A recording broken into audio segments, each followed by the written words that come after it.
നമുക്ക് ഇന്നത്തെ ക്ലാസ് പറയാനുള്ളത് ടു സ്ട്രോക്കും ഫോർ സ്ട്രോക്കും എഞ്ചിൻ്റെ കമ്പാരിസൺ ആണ്. ടു സ്ട്രോക്ക് എഞ്ചിൻ എന്താണെന്നും ഫോർ സ്ട്രോക്ക് എഞ്ചിൻ എന്താണെന്നും പറഞ്ഞു.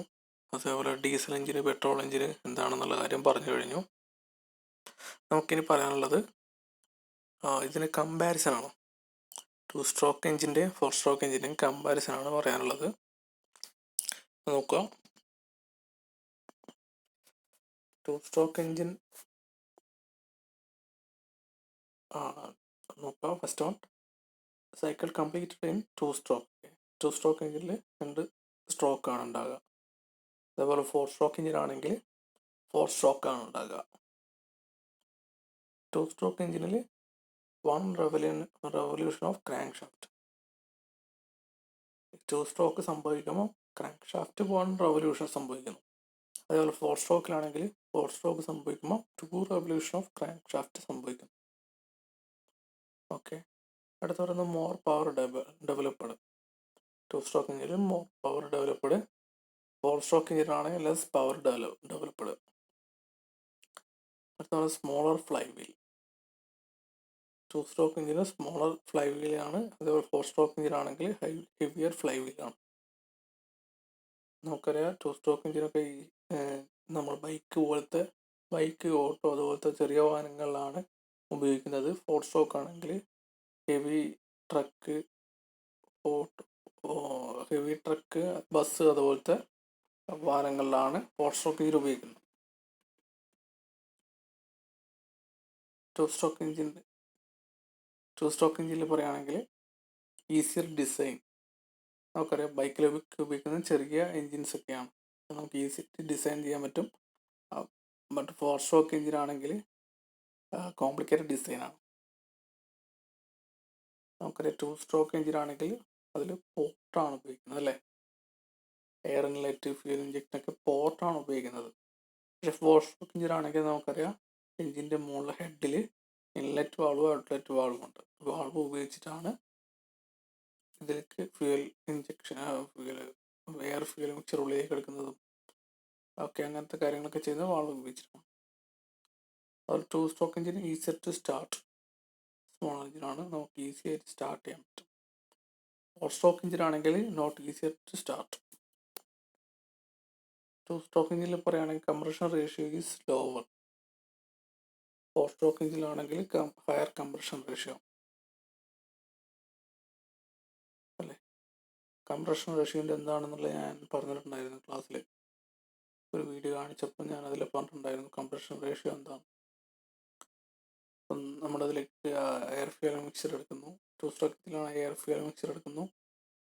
അതിനെ കംപ്രസ് ചെയ്യുന്നു. കംപ്രസ് ചെയ്തിട്ട് അതിനൊരു 10:1 എന്ന കണ്ടീഷനിലേക്ക് കൺവേർട്ട് ചെയ്യാം. 10 എന്നുള്ളതിനെ 1 എന്ന ടേമിലേക്ക് കംപ്രസ് ചെയ്ത് ചെറുതാക്കുകയാണ് ചെയ്യുന്നത്. അതേസമയം ഫോർ സ്ട്രോക്ക് എഞ്ചിനിലാണെങ്കിൽ ഹയർ കംപ്രഷൻ റേഷ്യോ ആണ്.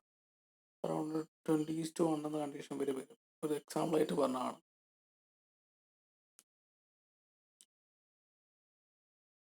അതേപോലെ ടു സ്ട്രോക്ക് എഞ്ചിനാണെങ്കിൽ ലെസ് തെർമൽ എഫിഷ്യൻസി.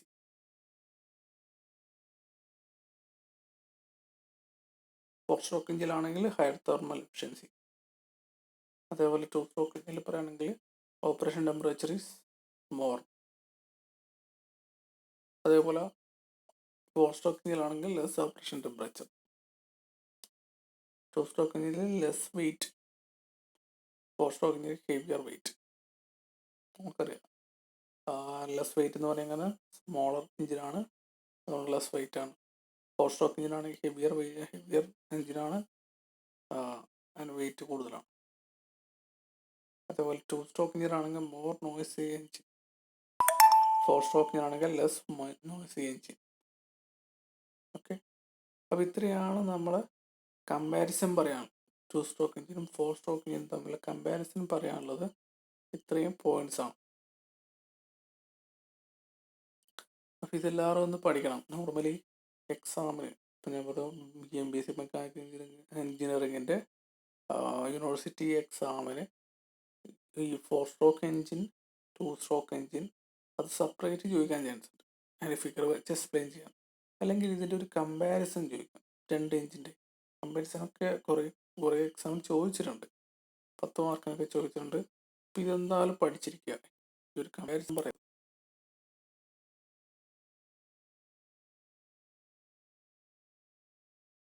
അടുത്ത പറയാനുള്ളതാണ് പെട്രോൾ എഞ്ചിനും ഡീസൽ എഞ്ചിനും. പെട്രോൾ എഞ്ചിനും ഡീസൽ എഞ്ചിൻ്റെ കമ്പാരിസൺ ആണ് നമുക്ക് അടുത്ത് പറയാനുള്ളത്.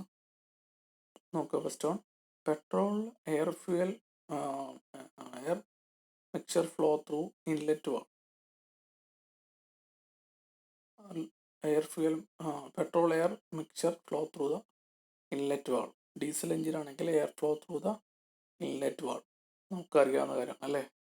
പെട്രോൾ എഞ്ചിനിൽ നമ്മൾ ഇൻലെറ്റ് വാൾവിലൂടെ എയർ ഫ്യൂൽ മിക്സർ ഉള്ളിലേക്ക് എടുക്കുന്നുണ്ട്. ഡീസൽ എഞ്ചിൻ ആണെങ്കിൽ നമ്മൾ എയർ മാത്രമേ ഉള്ളിലേക്ക് എടുക്കുന്നുള്ളൂ. ഓക്കെ. രണ്ടാമത്തെ കണ്ടീഷൻ എന്ന് പറയുന്നത് കാർബറേറ്റർ ഈസ് യൂസ്ഡ്. എന്തിനാണ് കാർബറേറ്റർ ഉപയോഗിക്കുന്നത്? പെട്രോൾ എഞ്ചിൻ കാർബറേറ്റർ ഉപയോഗിക്കുന്നത് എയറും ഫ്യൂലും മിക്സ് ചെയ്യാൻ വേണ്ടിയിട്ടാണ്. ഡീസൽ എഞ്ചിനോ കാർബറേറ്ററിൻ്റെ ആവശ്യമില്ലല്ലേ, എയർ ഫ്യൂലും മിക്സ് ചെയ്യുന്നില്ല, അതിൽ എയർ മാത്രമേ ഇൻലെറ്റ് ആയിട്ട് വരുന്നുള്ളൂ. അപ്പോൾ അവിടെ fuel injector is used. Diesel എഞ്ചിനിൽ ഫ്യൂൽ ഇഞ്ചക്ടറാണ് ഉപയോഗിക്കുന്നത്, ഫ്യൂൽ മിക്സ് ചെയ്യാൻ വേണ്ടിയിട്ടല്ലേ, അറിയുക. അടുത്തതെന്ന് വെച്ചാൽ മാക്സിമം പ്രഷർ 10 ബാർ. പെട്രോൾ എഞ്ചിനിൽ മാക്സിമം പ്രഷർ 10 ബാർ, പക്ഷേ അതിൽ diesel എഞ്ചിനാണെങ്കിൽ maximum pressure 35 to 40 bar. പറഞ്ഞതാണ് ഫ്യൂൽ ഇഞ്ചക്ട് ചെയ്യാനൊക്കെ ഹൈ പ്രഷർ വേണം. ഹൈ പ്രഷർ ഉണ്ടായാലും മറ്റേ ആറ്റമൈസേഷൻ സംഭവിച്ചാൽ അതൊരു കംപ്ലീറ്റ് ആയിട്ട് ബേണിംഗ് ഒക്കെ നടക്കുള്ളൂ. അതേപോലെ പെട്രോൾ എഞ്ചിനാണെങ്കിൽ നമുക്കറിയാം എഞ്ചിൻ്റെ മുകളിൽ ഹെഡിലായിട്ട് സ്പാർക്ക് പ്ലഗ് ഉപയോഗിക്കുന്നുണ്ട്. സ്പാർക്ക് പ്ലഗ് ഉപയോഗിച്ചിട്ടാണ് ഇതിലെ എയർ ഫ്യൂൽ മിക്സർ ബേൺ ചെയ്യുന്നത് അല്ലേ. പക്ഷെ ഡീസൽ എഞ്ചിനാണെങ്കിലോ സ്പാർക്ക് പ്ലഗ് അല്ല ഉപയോഗിക്കുന്നത്, ഫ്യൂൽ ഇഞ്ചക്ടറാണ്. സ്പാർക്ക് പ്ലഗ് പെട്രോൾ എഞ്ചിനിൽ മാത്രമേ ഉപയോഗിക്കുന്നുള്ളൂ. ഓക്കെ. അടുത്ത പെട്രോൾ എഞ്ചിനാണെങ്കിൽ അതിലെ സൈക്കിൾ എന്ന് പറയുന്നത് ഓട്ടോ സൈക്കിളാണ്. ഡീസൽ എഞ്ചിനാണെങ്കിൽ ഡീസൽ സൈക്കിളാണ്. ഓർമ്മിച്ച് വെക്കേണ്ട കാര്യമാണ്. പെട്രോൾ എഞ്ചിനിൽ ഓട്ടോ സൈക്കിളും ഡീസൽ എഞ്ചിനിലാണെങ്കിൽ ഡീസൽ സൈക്കിളാണ് ഉപയോഗിക്കുന്നത്. അടുത്ത കംപ്രഷൻ റേഷ്യോ 6 to 10. പെട്രോൾ എഞ്ചിനിൽ 6 to 10. അതേപോലെ കംപ്രഷൻ റേഷ്യോ 15 to 25. അതേപോലെ പെട്രോൾ എഞ്ചിനിൽ പറയുകയാണെങ്കിൽ ഈസി ടു സ്റ്റാർട്ട്. നമുക്കറിയാം പെട്രോൾ എഞ്ചിനിലൊക്കെ ഈസി ആയിട്ട് സ്റ്റാർട്ട് ചെയ്യാൻ പറ്റും. പക്ഷേ നമുക്കറിയാം ഈ പെട്രോൾ എഞ്ചിനിൽ എയർ ഫ്യൂൽ മിക്സറൊക്കെ ഓൾറെഡി ഈ കാർബറേറ്ററിലിട്ട് മിക്സ് ചെയ്തിട്ടാണ് കൊടുക്കുന്നത്. അതിലേക്ക് സ്പാർക്ക് കൊടുക്കുന്നേ ഉള്ളൂ. അതൊരു പർട്ടിക്കുലർ അതിൻ്റെ ഒരു പ്രഷറും കാര്യങ്ങളിലും വളരെ കമ്പാരിറ്റീവ്ലി കുറവാണ്. പക്ഷേ ഡീസൽ എഞ്ചിനിൽ വരുമ്പോൾ ഹൈ പ്രഷറിലാണ് ഈ ഒരു ഫ്യൂൽ ഇഞ്ചക്ട് ചെയ്യേണ്ടത്. അപ്പോൾ അത്ര ഈസി ആയിട്ട് നമുക്ക് സ്റ്റാർട്ട് ചെയ്യാൻ പറ്റില്ല. അതുകൊണ്ടാണ് പറഞ്ഞത് നോട്ട് ഈസി ടു സ്റ്റാർട്ട്. അതുപോലെ പെട്രോൾ എഞ്ചിനിലാണെങ്കിൽ ലെസ് വൈബ്രേഷനാണ്. സ്മോളർ എഞ്ചിനാണെന്ന് പറഞ്ഞു, അതുകൊണ്ട് തന്നെ ലെസ് വൈബ്രേഷനാണ്. ഡീസൽ എഞ്ചിനിലേക്ക് വരുമ്പോഴെന്താണ് ഹെവിയർ എഞ്ചിനാണ്. നമുക്കറിയാം ഹെവിയർ എഞ്ചിനാണ്, അപ്പോൾ അതിൽ വൈബ്രേഷൻ കൂടുതലാണ്. Vibration is more. അതുപോലെ പെട്രോൾ എഞ്ചിൻ പറയുന്നത് ലെസ് വെയിറ്റ് അല്ലേ. പെട്രോൾ എഞ്ചിൻ ചെറിയൊരു എഞ്ചിനാണ്, അതുകൊണ്ട് നമുക്ക് വെയിറ്റ് കുറവാണെന്ന് പറയാം. പക്ഷെ അതേപോലെ ഡീസൽ എഞ്ചിനിലേക്ക് വരുമ്പോഴോ ഞാൻ പറഞ്ഞു ഇതേപോലത്തെ ബസ് ട്രക്കിലൊക്കെ ഉപയോഗിക്കുന്നതാണ് ഡീസൽ എഞ്ചിൻ. ഹെവി വാഹനങ്ങൾ ഉപയോഗിക്കുന്നതാണ് ഡീസൽ എഞ്ചിൻ, ഹെവിയർ എഞ്ചിനാണ്. അതുപോലെ പെട്രോൾ എഞ്ചിനിലെ കേസ് പറയുകയാണെങ്കിൽ ഹൈ സ്പീഡ് എഞ്ചിനാണ് അല്ലേ. അതുപോലെ ഡീസൽ എഞ്ചിനാണെങ്കിൽ ലോ സ്പീഡ് എഞ്ചിനാണ്. പെട്രോൾ എഞ്ചിനാണെങ്കിൽ മെയിൻ്റനൻസ് കോസ്റ്റ് വളരെ കുറവാണ്. നമുക്കറിയാം സ്പെയർ പാർട്സിൻ്റെ ഇതിനൊക്കെ റേറ്റ് കുറവും കാര്യങ്ങളൊക്കെ ആയിരിക്കും പെട്രോൾ എഞ്ചിനിൽ. ഡീസൽ എഞ്ചിനിൽ വരുമ്പോഴാണെങ്കിൽ മെയിൻ്റനൻസ് ചാർജ് വളരെ കൂടുതലായിരിക്കും. ഓക്കെ. അപ്പോൾ ഇത്രയും പോയിന്റ്സാണ് നമുക്ക് ഇതിൽ പറയാനുള്ളത്, പെട്രോൾ എഞ്ചിനും ഡീസൽ എഞ്ചിനും തമ്മിലുള്ള കമ്പാരിസണിൽ പറയാനുള്ളത്. അപ്പോൾ ഇത്ര ഈ പറഞ്ഞ കമ്പാരിസൺസ് മോൾ പറഞ്ഞ പെട്രോൾ എഞ്ചിൻ്റെ ഡീസൽ എഞ്ചിൻ്റെ അതേപോലെ 2 സ്ട്രോക്ക് എഞ്ചിൻ്റെയും 4 സ്ട്രോക്ക് എഞ്ചിൻ്റെയും കമ്പാരിസൺ നിർബന്ധമായിട്ടും പഠിച്ചിരിക്കേണ്ട കാര്യമാണ്. നമുക്ക് വരുന്ന എക്സാമുകളിൽ ഉപയോഗിക്കാൻ വേണ്ടിയിട്ട്. ഓക്കെ,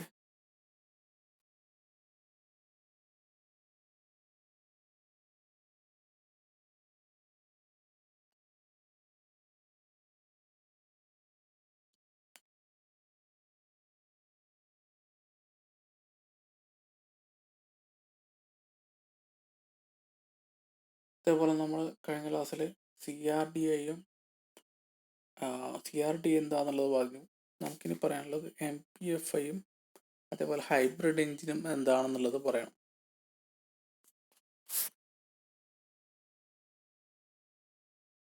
CRDയിൽ ഞാൻ കഴിഞ്ഞ ക്ലാസ് പറഞ്ഞിട്ടുണ്ടായിരുന്നു, കോമൺ റെയിൽ ഡയറക്റ്റ് ഇഞ്ചക്ടർ.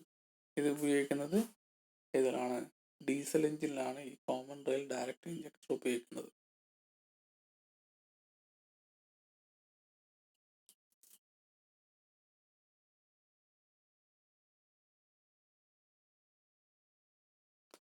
അടുത്ത പറയാനുള്ളത് നമുക്ക് MPFI ആണ്. MPFI എന്ന് പറയുന്നത് മൾട്ടി പോയിന്റ് ഫ്യൂൽ ഇഞ്ചക്ടർ ആണ്. മൾട്ടി പോയിന്റ് ഫ്യൂൽ ഇഞ്ചക്ടർ എന്ന് പറഞ്ഞാൽ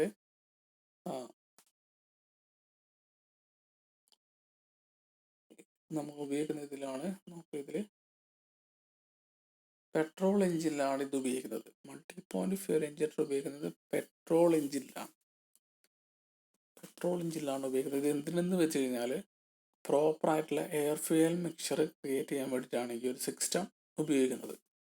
ഓക്കെ, ഇതിൽ നിങ്ങൾക്ക് ലെഫ്റ്റ് സൈഡിലൊരു ഫിഗർ കാണാൻ പറ്റും. അതിൽ നമ്മളെ സിലിണ്ടറിൻ്റെ മുകളിലുള്ള ഹെഡിലേക്ക് വരുന്ന വാൾവിലാണ് ഈ ഒരു സംഗതി ഫിറ്റ് ചെയ്യുന്നത്. അപ്പോൾ അതിലേക്ക് ഒരു സൈഡിലൂടെ എയർ ഫ്ലോ ചെയ്ത് വരുന്നു. എല്ലാ സിലിണ്ടറിലേക്കും വരുന്ന എയർ ഫ്ലോ ചെയ്ത് വരുന്നു. ആ ഫ്ലോ ചെയ്ത് വരുന്ന വാൾവിൻ്റെ ഒരു സൈഡിലായിട്ടാണ് ഈ ഫ്യൂൽ ഇഞ്ചക്ടർ ഫിറ്റ് ചെയ്യുന്നത്. അപ്പോൾ എന്താണ്, എയർ വരുന്നതിന് പ്രൊപ്പോർഷണലി ഈ ഫ്യൂൽ ഇഞ്ചക്ട് ചെയ്ത് കൊടുക്കും. അവിടെ proper air fuel mixture create ചെയ്തിട്ടാണ് ഈ ഒരു ഇൻലെറ്റ് വാൾവിലുള്ള നമ്മൾ സിലിണ്ടറിനുള്ളിലേക്ക് കടത്തിവിടുന്നത്. അപ്പോൾ അതിൻ്റെ ഒരു ബ്ലോക്ക് ഡയഗ്രം നോക്കുക. ഈ ഒരു ഫിഗർ നിങ്ങൾ പഠിച്ചു നോക്കണം. അപ്പോൾ അതിൽ സെൻറ്ററിലുള്ളത് എഞ്ചിനാണ്. എഞ്ചിൻ മീൻസ് സിലിണ്ടറാണ്. അതിൻ്റെ മുകളിൽ ഉള്ളത് ഇൻടേക്ക് മാനിഫോൾഡ് എന്ന് പറഞ്ഞാൽ നമ്മൾ ഹെഡിൽ അവിടെ കണക്ട് ചെയ്തിരിക്കുന്ന വാൾവ്. ആ വാൾവിലേക്ക് മുകളിൽ നിന്ന് എയർ ഇൻടേക്ക് എടുത്തിട്ട് വരുന്നു. ഓക്കെ, എയർ ഇൻടേക്ക് എടുത്തിട്ട് വരുന്നു. ഫ്ലോ മീറ്റർ ഉപയോഗിച്ചിട്ട് അതിൻ്റെ മെഷറും കാര്യമൊക്കെ ചെയ്ത് ഫിൽറ്ററൊക്കെ ചെയ്ത് ഉള്ളിലേക്ക് ഇൻടേക്കിലേക്ക് കടത്തി വിടുന്നു. ഇൻടേക്ക് മാനിഫോൾഡിലേക്ക് കടത്തി വിടുന്നു. അതേപോലെ ഇൻടേക്ക് മാനിഫോൾഡ് റൈറ്റ് സൈഡിൽ നിന്ന് ഫ്യൂൽ ഇഞ്ചക്ടർ വഴി ഇൻടേക്ക് മാനിഫോൾഡിലേക്ക് ഫ്യൂലും എത്തുന്നു. ഒരു സൈഡ് വഴി എയറും എത്തുന്നുണ്ട്, ഒരു സൈഡ് വഴി ഫ്യൂൽ എത്തുന്നുണ്ട് അല്ലേ. അപ്പോൾ എന്താണ്, ഇത് രണ്ടും ഇൻടേക്ക് മാനിഫോൾഡിൽ നിന്ന് മിക്സ് ആയിട്ടാണ് നമ്മളെ സിലിണ്ടറിനുള്ളിലേക്ക് കൊടുക്കുന്നത്, എഞ്ചിനിലേക്ക് കൊടുക്കുന്നത്. ഓക്കെ, ഫ്യൂൽ ഇഞ്ചക്ടറിലേക്ക് നോക്കുക. ഫ്യൂൽ കൊടുക്കുന്നതും അതേപോലെ ഫ്ലോ മീറ്ററിനും ഇൻടേക്ക് മാനിഫോൾഡിനും എഞ്ചിനൊക്കെ ഒരു കണക്ഷൻ PCUലേക്ക് പോയിട്ടുണ്ട്.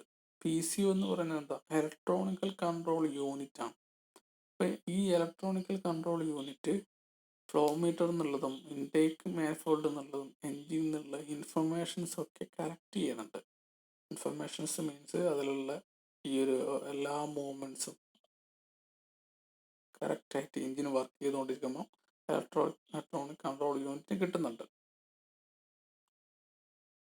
അപ്പോൾ എന്താ, ഫൈനലി ഈ ഇലക്ട്രോണിക്കൽ കൺട്രോൾ യൂണിറ്റ് ഒരു ഡിസിഷൻ പ്രോപ്പർ ഡിസിഷൻ എടുത്തിട്ട് എത്ര ഫ്യൂൽ ആണ് ഒരു സിലിണ്ടറിലേക്ക് ആവശ്യമുള്ളത്, അത് ഏത് ടൈമിങ്ങിനാണ് ഇതിലേക്ക് ആവശ്യമുള്ളത് എന്നുള്ള കറക്റ്റ് ഡിസിഷൻ എടുക്കുന്നത് ഇലക്ട്രോണിക്കൽ കൺട്രോൾ യൂണിറ്റ് ആണ്.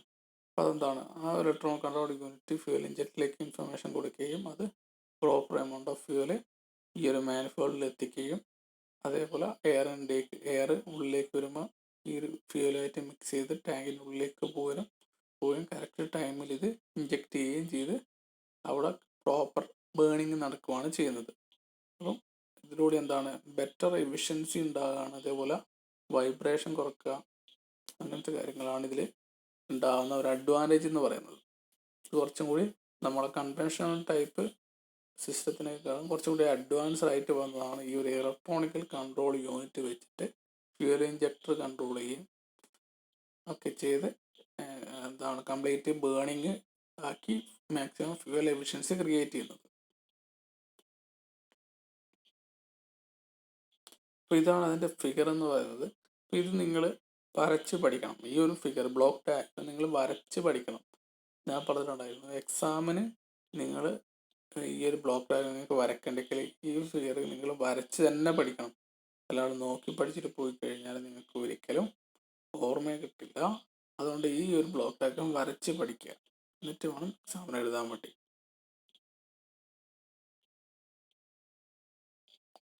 അപ്പം പറയുന്നത് MPFI is used in SI engine, spark ignition എഞ്ചിൻ്റെ ആണ് അല്ലേ. Multi point fuel engine is used in spark ignition engine. ഇപ്പോൾ അടുത്ത പറയുന്നത് എന്താണ്? MPFI system inject fuel just upstream of each cylinders intake valve അല്ലേ. MPFI സിസ്റ്റം എന്താണ്? Fuel inject ചെയ്യുന്നത് നമ്മൾ ഓരോ സിലിണ്ടറിൻ്റെ തൊട്ട് മുകളിലായിട്ടുള്ള ഇൻടേക്ക് വാൾവിന് മുകളിലായിട്ടാണ് ഇത് ഫിറ്റ് ചെയ്യുക. അപ്പോൾ അതിലേക്ക് വരുന്ന എയറിലേക്ക് ഈ ഒരു ഫ്യൂവല് ഇഞ്ചക്ട് ചെയ്ത് കൊടുത്തിട്ട് കറക്റ്റ് മിക്സിങ് ഉണ്ടാക്കുകയാണ് ചെയ്യുന്നത്. കാർബറേറ്ററിന് പകരം എന്താണ് ഇതിൻ്റെ മുകളിൽ ഇൻടേക്ക് വാൾവിന് മുകളിലായിട്ടാണ് ഇതിൻ്റെ ഫ്യൂൽ ഇഞ്ചക്ട് ചെയ്യുന്നത്. അപ്പോൾ ആ പ്രോപ്പർ എയറിലേക്ക് ഈ ഫ്യൂൽ ഇഞ്ചക്ട് ചെയ്ത് മിക്സ് ആക്കിയിട്ടാണ് വാൾവിൻ്റെ സിലിണ്ടറിൻ്റെ ഉള്ളിലേക്ക് എയർ ഫ്യൂൽ മിക്സ്ചർ ഉള്ളിലേക്ക് കടത്തി വിടുന്നത്.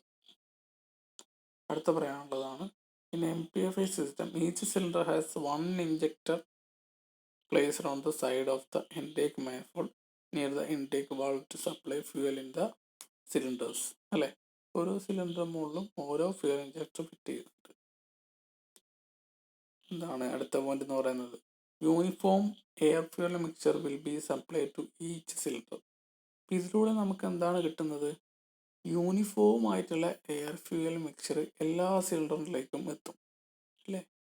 ഞാൻ പറയും എല്ലാ സിലിണ്ടർ ഹെഡിൻ്റെ മുകളിൽ ഇൻടേക്ക് വാൾവിലും ഈ ഒരു എയർ ഫ്യൂവൽ മിക്സ്ചർ ഉണ്ട്. അപ്പോൾ അതിലേക്ക് ഈ ഇലക്ട്രോണിക്കൽ കൺട്രോൾ യൂണിറ്റ് എന്നുള്ള കറക്റ്റ് ഇൻഫർമേഷൻസ് പ്രോപ്പർ എല്ലാ സിലിണ്ടറിലേക്കും പാസ് ചെയ്യുന്നുണ്ട്. അപ്പോൾ അതുകൊണ്ട് എന്താണ് റിസൾട്ട്? എല്ലാ സിലിണ്ടറിലേക്കും ഒരു പെർട്ടിക്കുലർ എമൗണ്ട് ഓഫ് ഫ്യൂവൽ മാത്രമേ ഇഞ്ചക്ട് ചെയ്യുന്നുള്ളൂ. അപ്പം നമുക്ക് എത്രയാണോ ആവശ്യമുള്ള ആ ഒരു എമൗണ്ട് എല്ലാ ഫ്യൂവലിലും എല്ലാ സിലിണ്ടറിലും ഈക്വൽ ആയിട്ടാണ് എത്തുക. അപ്പം അതുകൊണ്ട് എന്താ പ്രോപ്പർ വർക്കിംഗ് സംഭവിക്കും, മാക്സിമം എഫിഷ്യൻസി കിട്ടും. അപ്പോൾ അപ്ലിക്കേഷൻസ് എന്താണെന്ന് നോക്കാം. അഡ്വാൻറ്റേജ് എന്താണെന്ന് പറഞ്ഞാൽ ബെറ്റർ ഫ്യൂൽ എക്കണോമി അല്ലേ, അതുപോലെ ലോവർ എമിഷൻ. നമുക്ക് മാക്സിമം ഫ്യൂവൽ എഫിഷ്യൻസി ആയിട്ട് ഉപയോഗിക്കാൻ പറ്റും. അതേപോലെ ലോവർ എമിഷൻ, കംപ്ലീറ്റ് ബേണിങ് കാര്യമൊക്കെ ഉണ്ടായിക്കഴിഞ്ഞാൽ എന്ത് സംഭവിക്കും? എമിഷൻസ് കുറയും. അതേപോലെ എന്താണ് better performance and less vibration.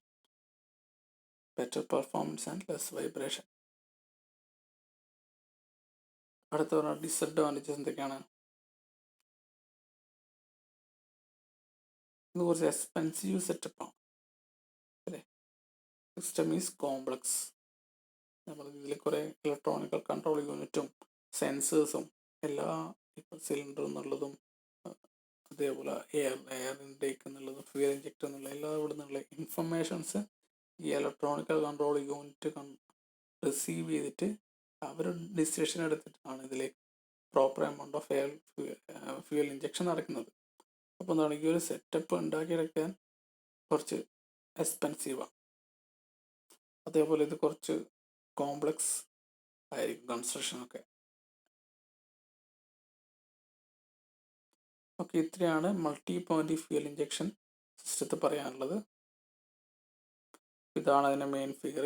ഈ ഫിഗർ നിങ്ങൾ പഠിച്ചു വെക്കുക, വരച്ച് തന്നെ പഠിക്കുക. അധികം എക്സാമിനും ഇത് ചോദിക്കുന്ന കാണാറുണ്ട്. അതുകൊണ്ട് എല്ലാവരും നിർബന്ധമായിട്ട് ഇത് പഠിച്ചു വെക്കുക. ഓക്കെ, അടുത്ത് നമുക്ക് പറയാനുള്ളത് ഹൈബ്രിഡ് എഞ്ചിൻ. ഹൈബ്രിഡ് എഞ്ചിൻ എന്ന് പറഞ്ഞു കഴിഞ്ഞാൽ എന്താണ്? ഹൈബ്രിഡ് എന്ന് പറഞ്ഞാൽ രണ്ടെണ്ണം കൂടി കമ്പൈൻഡ് ചെയ്തിട്ടുള്ള എഞ്ചിനാണ് അല്ലേ. അപ്പം നമ്മൾ ഇത്ര നാളും പഠിച്ച എഞ്ചിൻ എന്താണ്? IC എഞ്ചിനാണ്, ഇന്റേണൽ കമ്പസ്റ്റൻ എഞ്ചിനാണ്. ഇപ്പം ഇന്റേണൽ കമ്പസ്റ്റൻ എഞ്ചിൻ എന്ന് പറഞ്ഞു കഴിഞ്ഞാൽ അതിൽ പെട്രോളും ഡീസൽ എഞ്ചിനുണ്ട്. അതാണ് നമ്മൾ ഇത്ര നാളായിട്ട് പഠിച്ചത്. അപ്പോൾ ഹൈബ്രിഡ് എഞ്ചിൻ എന്ന് പറയുന്നത് രണ്ട് എഞ്ചിൻ കമ്പൈൻഡ് ആയിട്ടുള്ളതാണ്. എന്താണ്? നമുക്ക് ഒരു എഞ്ചിൻ അറിയാം, എന്താണത്? ഇന്റേണൽ കമ്പസ്റ്റൻ എഞ്ചിനാണ്, IC എഞ്ചിനാണ്. രണ്ടാമത്തെ എഞ്ചിൻ എന്ന് പറയുന്നത് ബാറ്ററി പവേർഡ് എഞ്ചിനാണ് അല്ലേ. ഇലക്ട്രിസിറ്റി ഉപയോഗിച്ചിട്ട് വർക്ക് ചെയ്യുന്ന എഞ്ചിനാണ്. നമുക്കറിയുന്ന കാരണം ഇപ്പം പുതിയതായിട്ട് വരുന്ന ടെസ്ലയുടെ ഒക്കെ എൻജിൻസ് കേട്ടിട്ടുണ്ടാവും. അതിൽ ഇലക്ട്രിക്കൽ എനർജി ഉപയോഗിച്ചിട്ടാണ് അതിൽ മോട്ടോർ കാര്യങ്ങൾ വർക്ക് ചെയ്യിച്ചിട്ട് വാഹനങ്ങൾ മൂവ് ചെയ്യുകയാണ് ചെയ്യുന്നത്. അതിൽ ഈ പറഞ്ഞ പെട്രോൾ എഞ്ചിനോ ഡീസൽ എഞ്ചിനോ അല്ല, ഇലക്ട്രിക് വാഹനങ്ങൾ. അപ്പം എന്താണ്? വേറൊരു മോഡ് ഓഫ് ട്രാൻസ്മിഷനാണ് അവിടെ വരുന്നത്. അപ്പം എന്താണ്? ഹൈബ്രിഡ് എഞ്ചിൻ എന്ന് പറഞ്ഞാൽ ഇത് രണ്ട് കമ്പൈൻ ചെയ്തിട്ടുള്ളതായിരിക്കും. അതേപോലെ അതിൽ രണ്ട് ടൈപ്പ് പറയാനാണ്, സീരീസ് ഹൈബ്രിഡും പാരലൽ ഹൈബ്രിഡും. ഹൈബ്രിഡ് എഞ്ചിൻ എന്താണെന്നുള്ളത് നോക്കാം. A hybrid vehicle is A vehicle that use two or more distinct power source to move the vehicle. അല്ലേ, രണ്ടോ അതിലധികമോ പവർ സോഴ്സ് ഉപയോഗിച്ചിട്ട് മൂവ് ചെയ്യുന്ന വെഹിക്കിളിനാണ് നമ്മൾ ഹൈബ്രിഡ് എഞ്ചിൻ എന്ന് പറയുന്നത്. അതിൽ നമുക്ക് എക്സാമ്പിൾ പറയുന്നത് a conventional internal combustion engine, conventional IC engine എന്താണെന്ന് വെച്ചാൽ നമ്മൾ പണ്ട് കാലങ്ങൾ മുതലേ ഉപയോഗിച്ച് വരുന്ന പെട്രോളും ഡീസലും എഞ്ചിനും. And also a high voltage electric motor. നമുക്കറിയാം ഇപ്പോഴത്തെ കാലത്ത് വരുന്ന ഹൈ വോൾട്ടേജ് ഇലക്ട്രിക് മോട്ടോർ ഉപയോഗിച്ചിട്ട് വർക്ക് ചെയ്യുന്ന കാറുകൾ അല്ലേ, ടെസ്ലയൊക്കെ ഇറക്കുന്ന കാറുകൾ. അടുത്ത പറയുന്നത് concept of hybrid drive combine the best aspect of IC engine and electric drive. ഇപ്പം എന്താണ്? ഈ ഒരു ഹൈബ്രിഡ് എഞ്ചിനിൽ ഇവരെന്താണ് കമ്പൈൻ ചെയ്യുന്നത്? ഇന്റേണൽ കമ്പസ്റ്റൻ എഞ്ചിനും അതേപോലെ ഡീസൽ എഞ്ചിനും പെട്രോൾ എഞ്ചിനും ഏതെങ്കിലും ഒന്ന് ഇതിലേക്ക് അതേപോലെ ഇലക്ട്രിക് മോട്ടോഴ്സ് കമ്പൈൻ ചെയ്തിട്ടാണ് ഈ വാഹനത്തിൻ്റെ മൂവ്മെൻറ്റ് വരുത്തിയിരിക്കുന്നത് അല്ലേ. നോക്കാം അതെങ്ങനെയാണ് വരുന്നത് എന്നുള്ളത് നമുക്ക് നോക്കാം. അപ്പോൾ സീരീസ് ഹൈബ്രിഡ് വെഹിക്കിൾ എങ്ങനെയായിരിക്കും എന്നുള്ളത് നമുക്ക് നോക്കാം. ഇതാണ് അതിൻ്റെ ഫിഗർ. അപ്പം എങ്ങനെയാണ് ഏറ്റവും പറയുക നോക്കാം.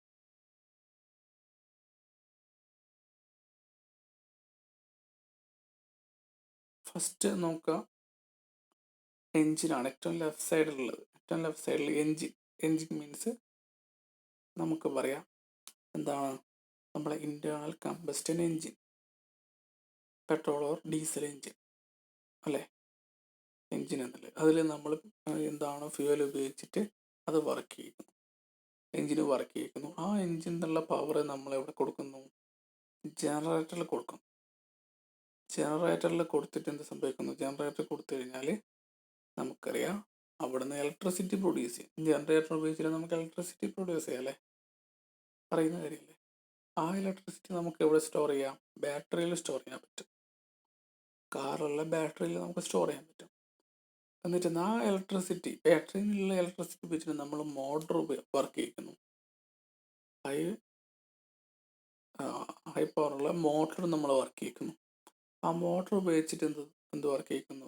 മുമ്പിലത്തെ ട്രാൻസ്മിഷൻ സിസ്റ്റം വർക്ക് ചെയ്യിക്കുന്നു. വണ്ടി മൂവ് ചെയ്യാനുള്ള ആ ഒരു സിസ്റ്റം വർക്ക് ചെയ്യിക്കുന്നത് ഇതിൽ നിന്നുള്ള മോട്ടോർ എന്നുള്ള പവർ ഉപയോഗിച്ചിട്ടുണ്ട്. അപ്പം എന്താണ് ഇവിടെ? സീരീസ് കണക്ഷനാണ് എല്ലാം അല്ലേ. എല്ലാം ഒറ്റൊരു ഫ്ലോയിലാണ് കണക്ട് ചെയ്തിരിക്കുന്നത്, ഒറ്റൊരു ലെയറിലാണ് കണക്ട് ചെയ്തിരിക്കുന്നത്. അപ്പോൾ അതിന് നമുക്ക് സീരീസ് കണക്ഷൻ എന്ന് പറയാം, സീരീസ് ഹൈബ്രിഡ് വെഹിക്കിൾ എന്ന് പറയാം. അപ്പോൾ നമുക്ക് ഫസ്റ്റ് എഞ്ചിന് നമ്മൾ IC എഞ്ചിനിൽ പെട്രോൾ ഏതെങ്കിലും ഒരു ഫ്യൂൽ ഉപയോഗിച്ചിട്ട് IC എഞ്ചിൻ വർക്ക് ചെയ്യിക്കുന്നു. അതിലുള്ള പവർ ഉപയോഗിച്ചിട്ട് ജനറേറ്റർ വർക്ക് ചെയ്യുന്നു അല്ലേ. ആ ജനറേറ്റർ ഉപയോഗിച്ചിട്ട് ഇലക്ട്രിസിറ്റി പ്രൊഡ്യൂസ് ചെയ്യുന്നു. ആ ഇലക്ട്രിസിറ്റി ബാറ്ററിയിൽ സ്റ്റോർ ചെയ്യുന്നു.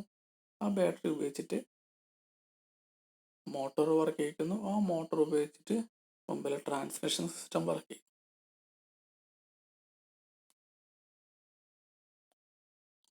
അതാണ് സീരീസ് ഹൈബ്രിഡ് എന്ന് പറയുന്നത്. അപ്പോൾ ഈ ഒരു ഫിഗർ നോക്കുക, ഈ ഒരു ഫിഗർ പഠിച്ചു വെക്കുക. എല്ലാ പാർട്ടും സീരീസ് ആയിട്ടാണ് കണക്ട് ചെയ്തിട്ടുള്ളത്.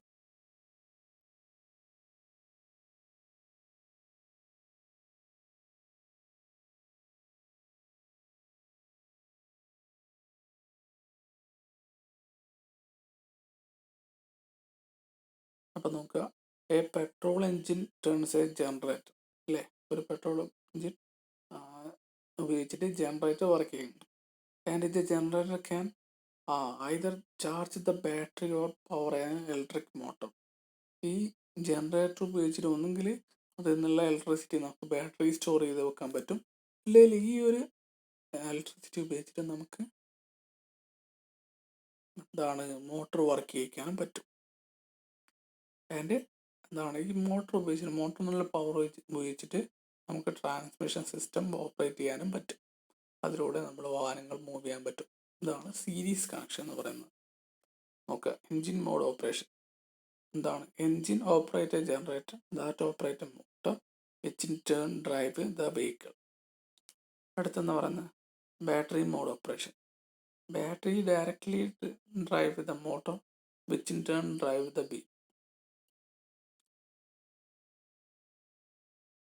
ബാറ്ററി ഉപയോഗിച്ചിട്ട് നമുക്ക് മോട്ടോർ വർക്ക് ചെയ്യിക്കാനും മോട്ടോർ ഉപയോഗിച്ചിട്ട് ട്രാൻസ്മിഷൻ സിസ്റ്റം വർക്ക് ചെയ്യിക്കാനും പറ്റും. അടുത്താണ് പാരലൽ ഹൈബ്രിഡ് കണക്ഷൻ. പാരലൽ ഹൈബ്രിഡിൽ കണക്ഷൻ പാരലായിട്ട് വരുന്നത്? നോക്കുക, ഈ ഒരു മോട്ടറും ബാറ്ററി സെപ്പറേറ്റ് ആണ്, നമ്മൾ IC എൻജിൻ സെപ്പറേറ്റ് ആണ്. ഇപ്പം നമുക്ക് ബാറ്ററി ചാർജ് ചെയ്ത് വെക്കാൻ പറ്റും. നമ്മളെ വീട്ടിൽ ഇപ്പം ഒരു ഇലക്ട്രിക് കാർ ഉണ്ടെങ്കിൽ നമുക്കറിയാം, വീട്ടിൽ നമ്മൾ കണക്ഷൻ ഉപയോഗിച്ചിട്ട് ബാറ്ററി ചാർജ് ചെയ്ത് വെക്കുന്നു. ആ ചാർജ് ഉപയോഗിച്ചിട്ട് മോട്ടർ വർക്ക് ചെയ്യിക്കുന്നു. ആ മോട്ടറിൻ്റെ വർക്കിംഗ് ഉപയോഗിച്ചിട്ട് നമ്മൾ എൻജിൻ മൂവ് ചെയ്യുന്നു. അതേപോലെ അടുത്ത ഓപ്ഷനാണ് ഡയറക്റ്റ് IC എൻജിൻ. അപ്പോൾ ഇതൊരു സ്റ്റാൻഡ് ബൈ ആയിട്ടുള്ള ഓപ്ഷനാണ്. നമുക്കിതിൽ ഏതെങ്കിലും ഒരു ഓപ്ഷൻസ് ഉപയോഗിച്ചിട്ട് വണ്ടി മൂവ് ചെയ്യിക്കാൻ പറ്റും. അപ്പോൾ എങ്ങനെയാണ്? ആദ്യം നമ്മൾ IC എൻജിൻ, പെട്രോൾ ഏതെങ്കിലും ഫ്യൂൽ ഉപയോഗിച്ചിട്ടാണ് എൻജിൻ വർക്ക് ചെയ്യുന്നതെങ്കിൽ എൻജിൻ വർക്ക് ചെയ്യിക്കുന്നു, വണ്ടി മൂവ് ചെയ്യുന്നു. ഈ വണ്ടി മൂവ് ചെയ്യുന്ന ടൈമിൽ തന്നെ നമുക്ക് ബാറ്ററിയിലേക്ക് ഇലക്ട്രിസിറ്റി ചാർജ് ചെയ്യാൻ പറ്റും. ചാർജ് ചെയ്യുന്ന ഓപ്ഷൻസ് ഉണ്ട് ഈ വണ്ടി മൂവ് ചെയ്യുമ്പോൾ തന്നെ. അതിലൊന്ന് ബാറ്ററി ചാർജ് ചെയ്ത് വെക്കുന്ന ഒരു പെർട്ടിക്കുലർ ഡിസ്റ്റൻസ് ഇത് മൂവ് ചെയ്തതിന് ശേഷം നമുക്ക് ബാറ്ററി പവർ ഉപയോഗിച്ചിട്ട് മോട്ടർ സ്റ്റാർട്ട് ചെയ്തിട്ട് വണ്ടി മൂവ് വയ്ക്കാൻ പറ്റും. അപ്പോൾ ഇതിൽ നോക്കുക, പാരലൽ ഹൈബ്രിഡിൽ ഈ ഒരു 2 ടൈപ്പ് ഓഫ് സോഴ്സസ് സെപ്പറേറ്റ് ആയിട്ട് പാരലായിട്ടാണ് കണക്ട് ചെയ്തിരിക്കുന്നത്. സീരീസ് ആയിട്ടില്ല, പാരലായിട്ടാണ് കണക്ട് ചെയ്തിരിക്കുന്നത്. അപ്പോൾ നമുക്കിത് ചോയ്സ് ആയിട്ട് ഉപയോഗിക്കുക, ഏത് പവർ സോഴ്സ് ഉപയോഗിച്ചിട്ട് വണ്ടി മൂവ് ചെയ്യാൻ പറ്റും. ഈ ഒരു ഫിഗർ നിങ്ങൾ കാണുന്നുണ്ടോ? ഇതൊരു പാരലൽ കണക്ഷൻ ആയിട്ടാണുള്ളത്. ഈ ഒരു ഫിഗർ വരച്ച് പഠിച്ചു വെക്കുക. അതിലെന്താണ് പറയുന്നത്? Fuel tank supplying gasoline to the engine അല്ലേ. ഫ്യൂൽ ടാങ്കിൽ നിന്ന് ഫ്യൂവൽ എൻജിനിലേക്ക് എത്തുന്നു. അതിൻ്റെ സെറ്റപ്പ് ആ എൻജിൻ എന്നുള്ള setup battery that supply power to the electric motor. Separate ആണ് അല്ലേ. ഫ്യൂൽ ഉപയോഗിച്ചിട്ട് എൻജിന് വർക്ക് ചെയ്യുന്നു, ബാറ്ററി എന്നുള്ള പവർ ഉപയോഗിച്ചിട്ട് മോട്ടർ വർക്ക് ചെയ്യുന്നു. അടുത്ത depending on equipment, engine alone or motor alone അല്ലേ. എക്യുപ്മെൻറ്റ് രണ്ടും സെപ്പറേറ്റ് ആയിട്ടാണ് ഉണ്ടാകുക, രണ്ടും സീരീസ് കണക്ഷൻ അല്ല. അടുത്ത പറയുന്നത് system permit the engine to recharge battery by power in the vehicle. നമുക്കറിയാം, ഫ്യൂൽ ഉപയോഗിച്ചിട്ട് വർക്ക് ചെയ്യുന്ന എൻജിൻ ഉപയോഗിച്ചിട്ട് വണ്ടി മൂവ് ചെയ്യുമ്പോൾ ആ ഒരു മൂവ്മെൻറ്റ് ഉണ്ടാകുന്ന ഇലക്ട്രിസിറ്റി ഉപയോഗിച്ചിട്ട് നമുക്ക് ബാറ്ററി ചാർജ് ചെയ്ത് വെക്കാൻ പറ്റും. അതിലൂടെ ഒരു പർട്ടിക്കുലർ ഡിസ്റ്റൻസ് കഴിഞ്ഞാൽ നമുക്ക് ഈ ഒരു മോട്ടോർ ഉപയോഗിച്ചിട്ട് നമുക്ക് വാഹനം ഓടിക്കാൻ പറ്റും. ഇത്രയാണ് നമുക്ക് ഇന്നത്തെ ക്ലാസ് പറയാനുള്ളത്. അപ്പോൾ ഇതെല്ലാവരും കാണുക.